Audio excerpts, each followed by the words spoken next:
आज गुरुवार दिनांक 13/8/2026 रोजी बेडग मल्लेवाडी रस्ता कॅनलजवळ बिबट्याचे दर्शन झालेलं ही बातमी खरी असून बेडगमधील सर्व नागरिकांनी सतर्क राहण्याचे मी आवाहन करीत आहे।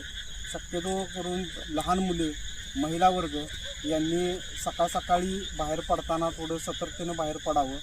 लहान मुलांच्या सोबत पालकांनी असावं शाळेत पाठवताना, किंवा महिला वर्गांनी शेतीची कामं करण्याकरिता, मजूर लोकांनी, शेतकऱ्यांनी सर्वांनीच काळजी घ्यावी। बिबट्या हा काय एका ठिकाणी न थांबणारा प्राणी आहे, तो भ्रमण करीत असतो।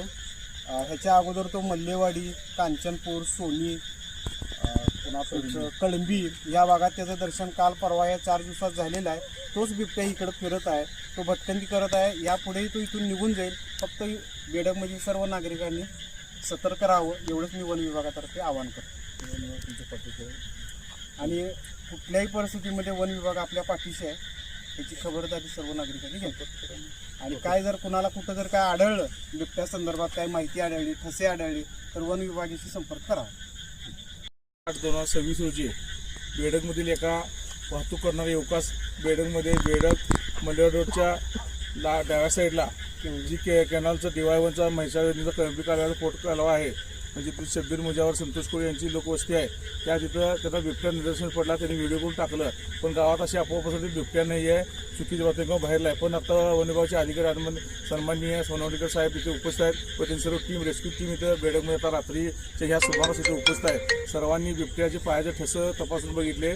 बिबट्या आपल्या बेडगमध्ये आला आहे, त्यामुळं आपल्या बेडगमधील सर्व सुज्ञ नागरिकांनी काळजी घ्यावी। विशेषतः शाळकरी मुलांना नेऊन सोडताना पालकांनी स्वतः गाडीवरून शाळेत नेऊन सोडावं। 1-2-3 दिवसाच्या पिरियडमध्ये बेडगेत जास्त काळ राहील असं साहेबांचं म्हणणं आहे की त्याची भटकंती असते, जास्त दिवसाला 30 ते 40 किलोमीटरचा प्रवास असतो, त्यामुळे आपल्या बेडगेत काय जास्त काळ राहणार नाही, त्यामुळे भीतीचं कारण नाही। तरी पण सतर्कता राहू म्हणून वृद्ध लोकांना सकाळी मॉर्निंग वॉकला किंवा संध्याकाळच्या वॉकला कोणी बाहेर पाठवू नये। आणि लहान मुलं, विशेषतः लहान मुलांची काळजी घ्यावी। आणि आपली जनावरे असतील, जनावरांच्या गोट्यात म्हणजे पॅकमध्ये बांधून ठेवावीत आणि याची सर्वांनी काळजी करावी। यासाठी आपलं वन विभाग आणि आपल्या बेडगमधील सर्व सुज्ञ नागरिक आपल्यासोबत आहोतच आहे। धन्यवाद।